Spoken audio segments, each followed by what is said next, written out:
كام؟ قادسية صدام. فلوس. انتصرنا على الفرس المجوس. يقول لكم المعلم تستخدم هذه، يعني هذه نقولها في حالة المفرد، يعني الواحد.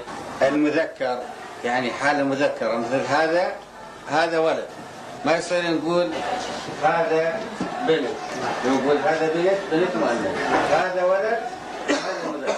فهو واحد، نقول هذا للواحد المذكر القريب، يعني اللي يدل عليه، اللي تشوفه العين. فأنا أريد أنبهه للمعلم، لأنه قبل كانوا يقولوا أن هذا تدل على المفرد المذكر القريب، وما نعرف شيء القريب، يعني نتعب به، بينما من انبسط نعرف. منهم منكم يريد يصير عسكري من يخلص دراسة؟ زين، بنات يصيرن عسكر، عسكري حتى يدافع عن الوطن بقوة.